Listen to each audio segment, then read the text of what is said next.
Olá, queridos alunos. Vamos seguir a sequência do nosso conteúdo programático. Hoje nós vamos falar sobre as vitaminas. Então, estamos no nosso conteúdo de bioquímica, ok? Bem, vamos lá. Então, aqui a gente tem um quadro sobre as vitaminas mais importantes e suas principais fontes nutricionais. E a gente vai detalhando isso ao longo de nossa aula, tá? Mas aqui está digamos que um esquema para que se tenha uma ideia maior de onde a gente consegue as principais vitaminas. Bem, então o que são as vitaminas, né? As vitaminas, elas são reguladores das funções fisiológicas, ou seja, elas atuam diretamente no nosso metabolismo. E elas são qualquer substância orgânica que não pode ser produzida por uma determinada espécie. E, além disso, né, elas não são produzidas por nós, no caso, né, dessas vitaminas específicas que estamos falando sobre humanos, mas apesar de elas não serem produzidas por nós, elas são necessárias para o nosso organismo, ou seja, para o funcionamento do nosso organismo. Então, elas são necessárias em quantidades pequenas e a sua importância é que elas mantêm, né, esse funcionamento do organismo porque elas são cofatores enzimáticos. Então, lembrem-se que as enzimas elas são proteínas e que atuam no nosso metabolismo, certo? Então, qual é a função, na verdade, de uma vitamina no nosso metabolismo, né? Como é que elas atuam como cofatores enzimáticos? Então, elas vão se ligar a enzimas inativas. Então, ó, dá para ver aqui, eu tenho uma enzima inativa, que é a apoenzima, e elas se ligam à apoenzima transformando-a, em uma enzima ativa, que é a holoenzima. Então, assim, elas podem, né, atuar no nosso metabolismo. Bem, aqui a gente tem um quadro da necessidade diária de algumas vitaminas, mas fica mais para a apreciação de vocês, a gente não precisa detalhar isso agora. É o que a gente precisa, né, diariamente ingerir sobre cada proteína dessa.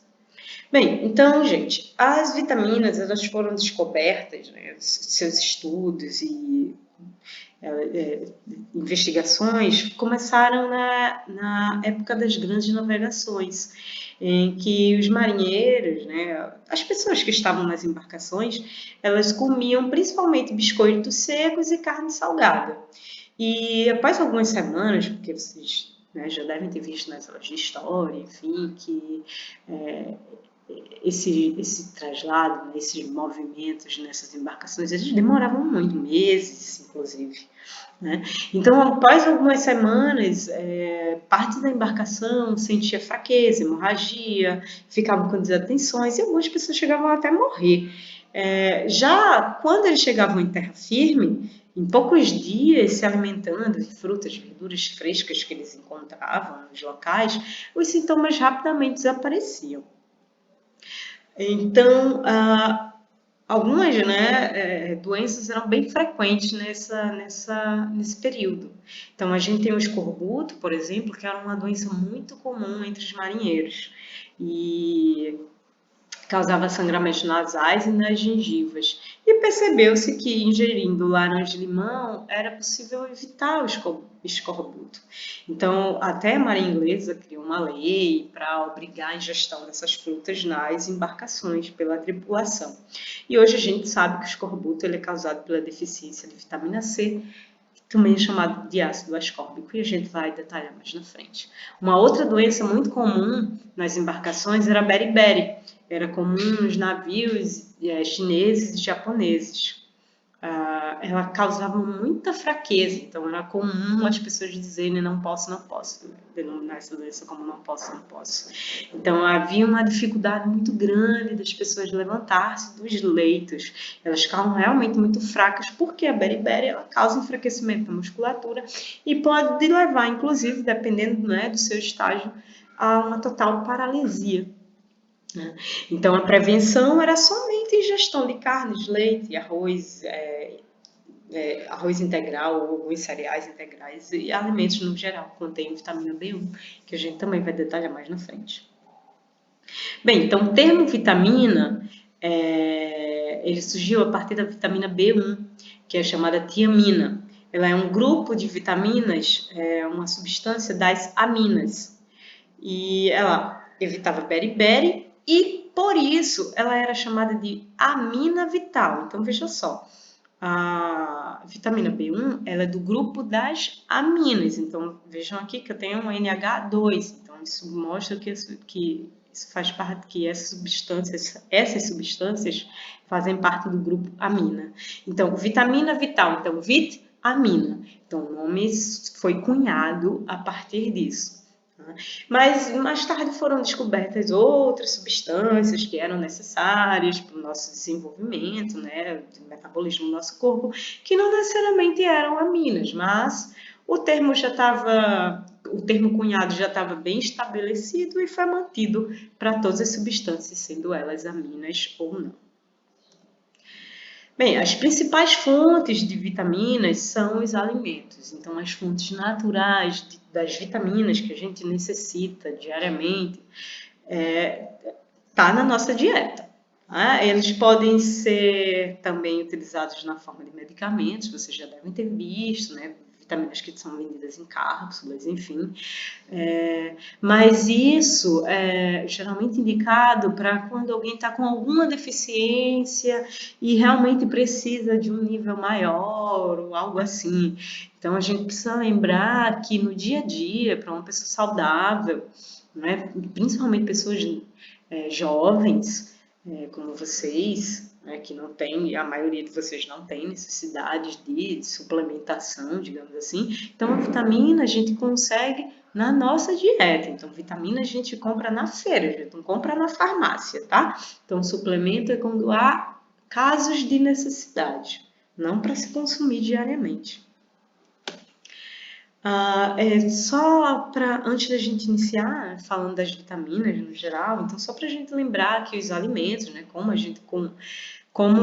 os nossos alimentos são a nossa fonte de vitamina, então a gente precisa lembrar que para que os alimentos eles não percam o valor vitamínico, a gente tem que ter alguns cuidados. Né? Então vocês já devem ter visto, ouvido falar, né, um médico ou em casa mesmo, de que alguns alimentos eles perdem o valor nutricional depois de cortados ou depois de expostos à oxidação, por exemplo, ou ao calor. Então, isso pode acontecer com as vitaminas também. Então, a ideia é de sempre que forem comer sempre comer os alimentos que podem ser consumidos crus, desde que obviamente seja feita sua higienização antes, e aqueles que forem cozidos, eles podem ser levemente cozidos na água ou preferencialmente no vapor, porque preserva mais o conteúdo vitamínico, certo? Já frutas, verduras, vegetais, que a gente vai consumir no dia a dia, o ideal é que eles sejam cortados, né, e processados no momento de servir ou de fazer o alimento, e não deixar já tudo pronto. Eu sei que é mais prático, mas a gente precisa entender que quando a gente faz isso, a gente perde um pouco do conteúdo vitamínico desses alimentos. E só para a gente lembrar, quando alguém tem alguma deficiência de vitamina que causa uma doença, então a falta de vitamina causa doenças nas pessoas, como escorbuto, como beriberi, que a gente falou, e outras que a gente vai ver mais à frente, são chamadas de avitaminoses, certo? Então lembre-se que esse A é falta, né? Negação. Então, a avitaminose é quando alguém está com alguma doença provocada pela falta de vitamina. Ok? Bem, então as vitaminas são classificadas em dois grupos. O primeiro grupo é o grupo de vitaminas hidrossolúveis. Elas geralmente são de origem vegetal, exceto a vitamina B12. E como o próprio nome diz, hidrossolúveis, hidro, água. Então essas vitaminas elas se dissolvem em água, certo? Elas são pouco armazenadas no organismo e o excesso delas é geralmente eliminado pela urina. Então, como elas têm uma capacidade de armazenamento muito baixa e o excesso é eliminado pela urina, é importante que a gente ingira diariamente alimentos com essas vitaminas, que são fonte dessas vitaminas hidrossolúveis. Então, as vitaminas hidrossolúveis são a vitamina C e as vitaminas do complexo B. Um outro grupo de vitaminas é o grupo de vitaminas lipossolúveis. Então, lembrem que lipo vem de lipídio, que é gordura. Tá? Então, as vitaminas lipossolúveis, geralmente, elas são de origem animal e elas se dissolvem em lipídios.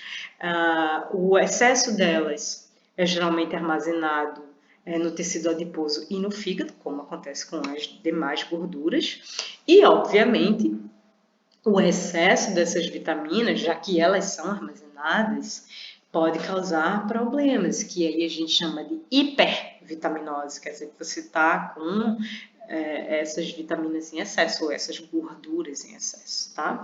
Elas não são exatamente necessárias diariamente, né? Pois elas podem ser acumuladas. Isso não quer dizer que você também precisa passar muito tempo sem consumi-las, tá, gente?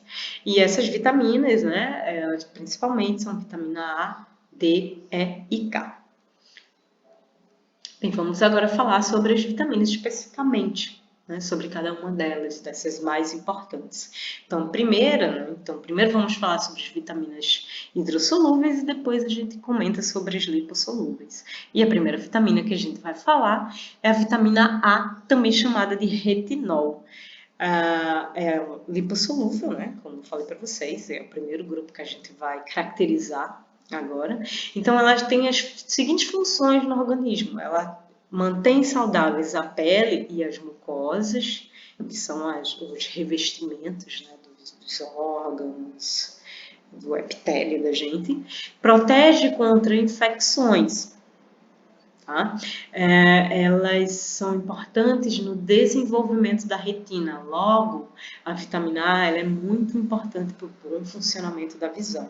As carências de vitamina A, elas podem causar infecções recorrentes, cegueira noturna e xeroftalmia, que é quando os olhos eles ficam muito secos, os olhos ficam bem ressecados. E dependendo do tanto, né, do índice dessa xeroftalmia, se ela é muito alta ou muito baixa, ela pode levar à cegueira definitiva. Por quê? Porque o olho ele fica ressecado mesmo, assim, e a visão ela pode ser inclusive perdida.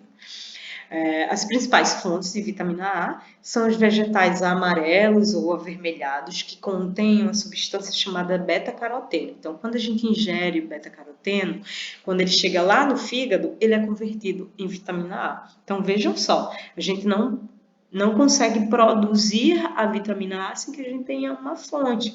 Então, a gente pode consumir a vitamina A diretamente, como no fígado, manteiga, gema de ovo, eles contêm vitamina A propriamente dita, e a gente já ingere ela diretamente, ou a gente pode consumir alimentos que tenham beta-caroteno e a gente converte eles em vitamina A no nosso fígado, ok?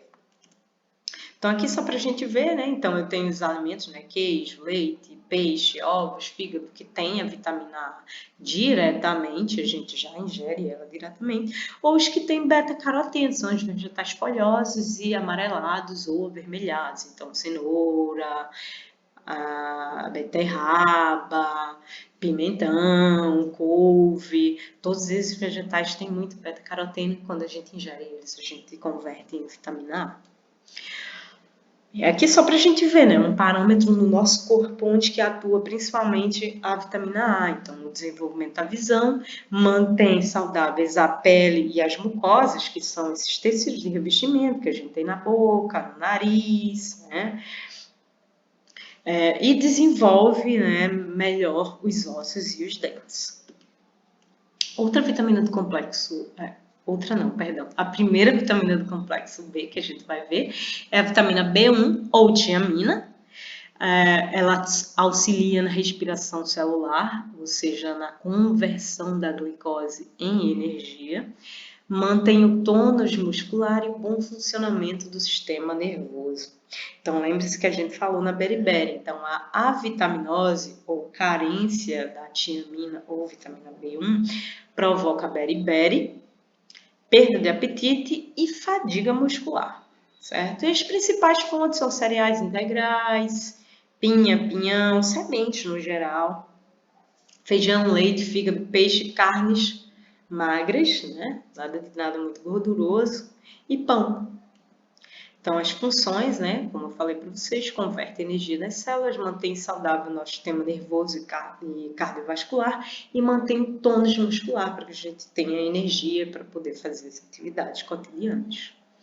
Vitamina B12, também chamada de riboflavina, ela auxilia na respiração celular, mantém a tonalidade saudável da pele, ou seja, a tonalidade é essa elasticidade da pele da gente, tá? Atua na coordenação nervosa e na produção das nossas células sanguíneas, que são essenciais para o bom funcionamento do nosso corpo. As avitaminoses da riboflavina são ruptura da mucosa na boca, lábios, língua e bochechas.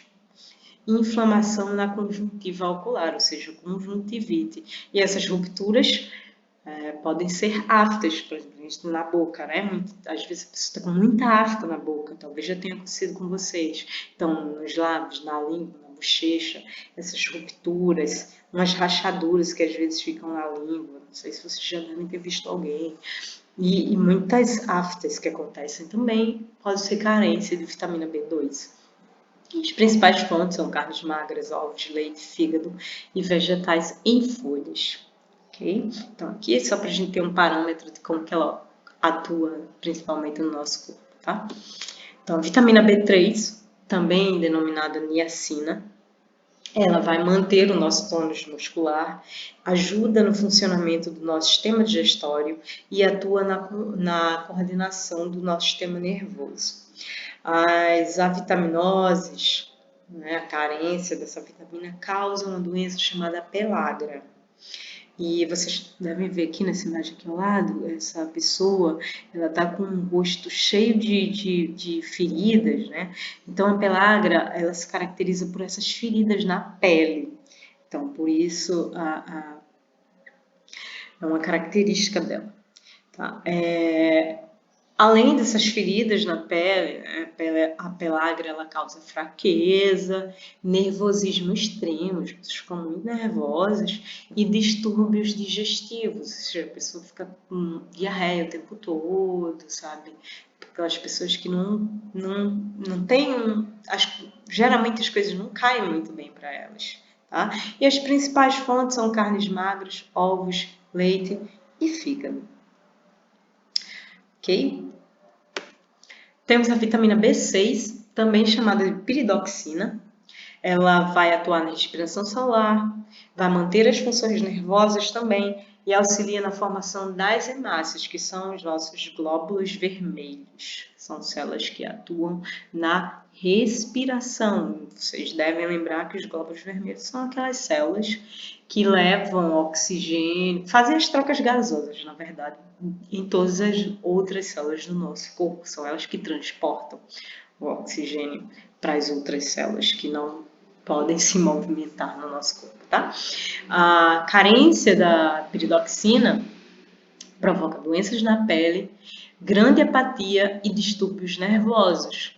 E essa grande apatia, obviamente, está relacionada à falta e à diminuição, né, na verdade, do processo da respiração celular. As principais fontes são cereais integrais, pão, fígado, ovo, leite, carnes magras, peixes. Então, aqui a gente tem, né, o que eu acabei de falar para vocês. E uma outra coisa importante é que a vitamina B6, ela também atua na síntese dos nossos anticorpos. Então, ela é importante também para a nossa imunidade. A vitamina B9, denominada também ácido fólico, ela é importante para sintetizar as bases do DNA. Então, veja só, ela é muito importante para manter as nossas informações hereditárias, para que a gente consiga produzir as nossas células com funcionalidade. Tá? Ela é importante também na multiplicação celular. E, por isso, é uma fonte muito importante na dieta de qualquer mulher, por exemplo, que está grávida. Então, a mulher que está grávida, ela precisa ter uma boa taxa de multiplicação celular, porque o feto ele vai estar lá se formando e ele vai estar em processo de desenvolvimento celular muito grande, né? As carências da vitamina B9 podem causar esterilidade masculina, malformação fetal, a origem de espinha bífida, eu vou explicar já já para vocês o que é, e ele vai ser, e ela é obrigatória na adição da farinha de trigo. Sabe a farinha de trigo que a gente usa para fazer pão, bolo, enfim, o ácido fólico ele está lá presente, ele é obrigatório no processo da farinha de trigo. As principais fontes são os vegetais em folhas e frutas, cereais integrais, frutos do mar e também a gente vai ter ácido fólico produzido por bactérias da flora intestinal. Bem, então, como eu falei para vocês, ele vai aumentar a produção de hemácias, auxiliar a síntese de DNA e multiplicação celular e auxiliar na digestão. Aqui a espinha bífida, que é a mielomeningocele, ela vai ser, não sei se vocês conseguem acompanhar aqui, ó.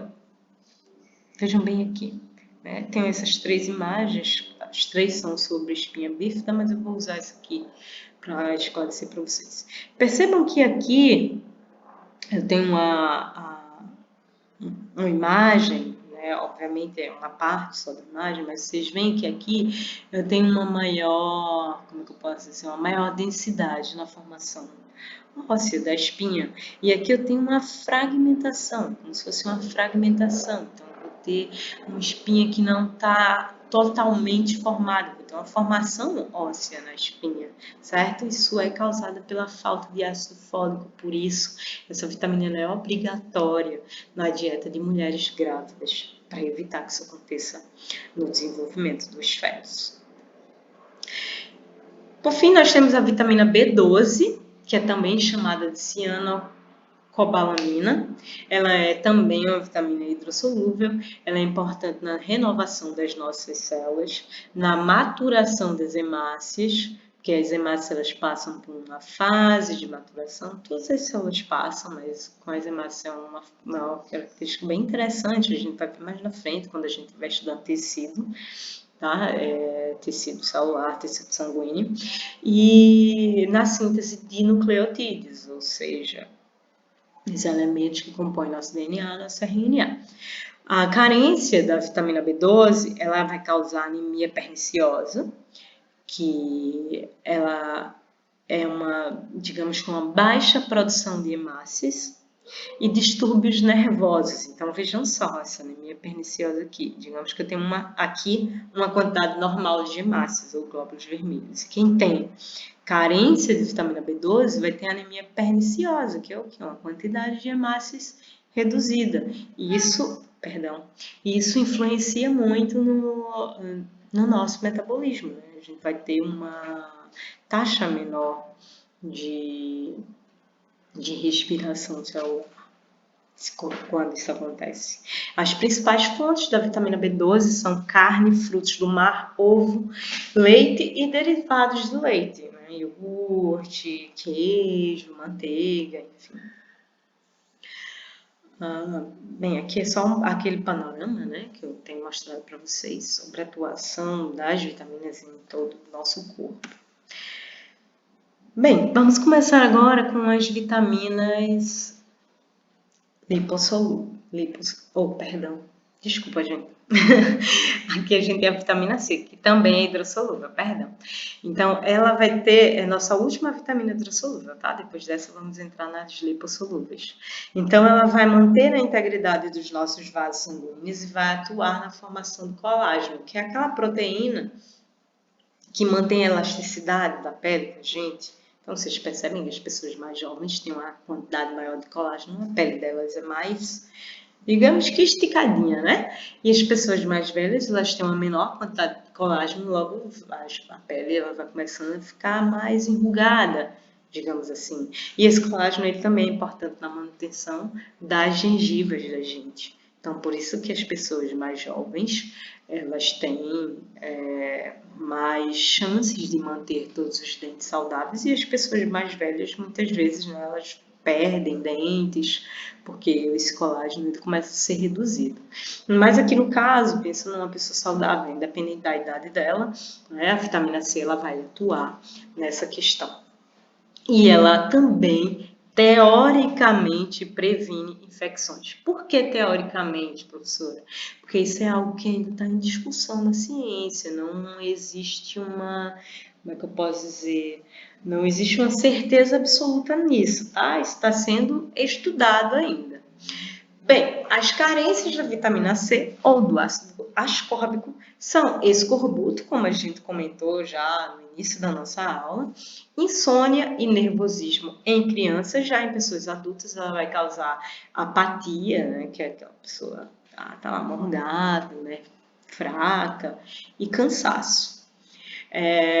Causa alterações nas gengivas e dentárias, né? Ou seja, a quantidade de dentes ela pode ser reduzida porque as gengivas elas mantêm os dentes firmes, né? E ela pode provocar também dores na articulação. E as principais fontes são laranja, limão, goiaba, acerola, kiwi, tomate, caju, morango, essas frutas que têm muita vitamina C, abacaxi também, tá? E alguns vegetais folhosos, desculpem, como couve, repolho, brócolis, tá? Espinafre, eles têm muita vitamina C. E aqui, né, aquele panorama no nosso corpo, então, auxilia no sistema imunológico. Por que essa pergunta auxilia no sistema imunológico? Vamos voltar no outro slide. Eu falei para vocês que há uma discussão ainda na ciência se o ácido ascórbico ele previne infecções ou não. Então, a gente ainda não tem certeza se ele atua mesmo no sistema imunológico. Mas a gente sabe que mantém saudáveis e íntegros os vasos sanguíneos, conserva a saúde dos tecidos conjuntivos por produção de colágeno e auxilia na absorção de ferro, ok? E aqui o escorbuto, né, como eu falei para vocês já no início da aula, então ele causa anemia, hematomas, sangramentos nas gengivas e dentes amolecidos, porque como eu falei para vocês, ele reduz a quantidade de colágeno nas nossas gengivas. E aí as pessoas elas podem perder os dentes por falta de vitamina C. Bem, agora sim, vamos iniciar nossas vitaminas lipossolúveis, e a primeira vitamina que a gente vai ver é a vitamina D ou calciferol. É também o nome dessa vitamina, tá? Ela não é encontrada pronta nos alimentos. O que é que eu quero dizer com isso? A gente não vai comer um alimento e obter a vitamina D, como a gente faz com a vitamina C, por exemplo. A gente tem a pré-vitamina D, que ela é convertida em vitamina D por ação da radiação solar. Então, por isso que, principalmente na infância, é importante tomar banho de sol. Vocês já devem ter visto alguém perto de vocês, não sei se irmãos mais jovens, ou primos, ou amigos, enfim, que às vezes o médico chega e fala para a família, né? Ah, mãe, pai, é bom sair com o bebezinho bem cedinho de manhã para tomar banho de sol, mas é bem cedinho mesmo, né? 6 horas da manhã, 7 no máximo, quando o sol não está muito forte, para que tenha essa conversão da pré-vitamina D em vitamina D, tá?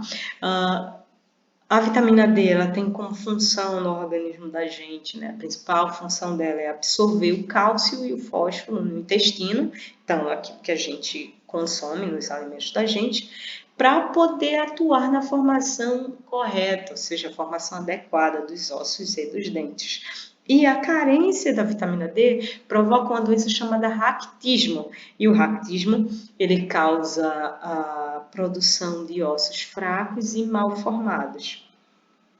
As fontes principais da pré-vitamina D são o óleo de fígado de bacalhau. Não sei se alguém já tomou. Vem um vidrinho assim, que eu mesmo já tomei muito na infância. Minha mãe dava muito. Óleo de fígado de bacalhau, mas você pode consumir o peixe também, né? Fígado, leite, gema de ovo, cereais e alimentos ricos em gordura.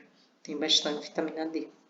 Não precisa ser a gordura, literalmente, né? Vou pegar a carne e comer a gordura. Mas alimentos ricos em gordura. Por exemplo, abacate, castanhas, tá? São alimentos que têm muita gordura.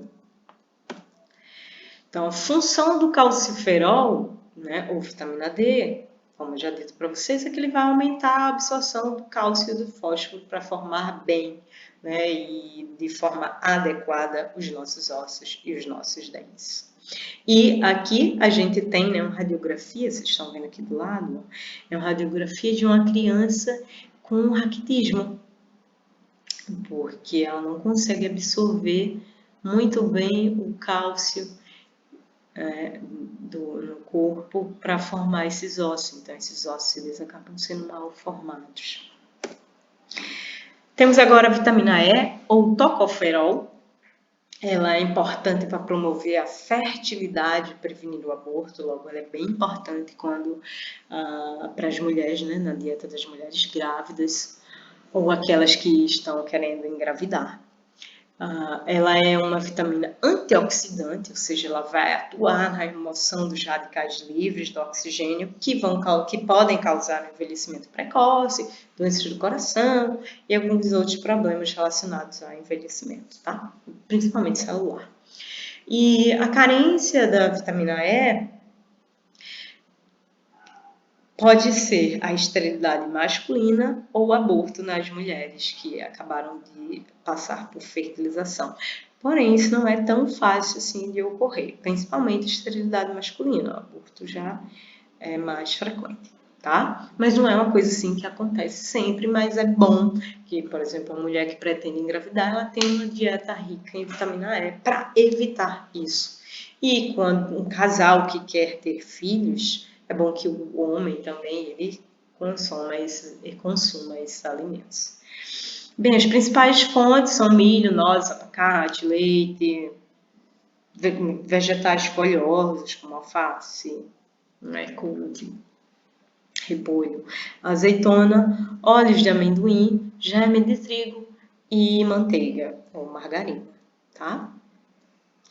E as funções, né, como eu já falei, vai proteger as nossas células de danos derivados da oxidação, ou seja, as células vão ter uma longevidade e funcionalidade maior, vai aumentar a formação das hemácias e a utilização da vitamina K, ou seja, a vitamina E potencializa a vitamina K e também vai manter saudável o nosso sistema cardiovascular.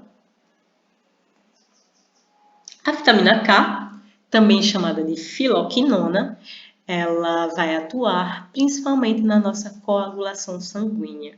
E se ela atua na nossa coagulação sanguínea, a sua carência vai provocar o quê?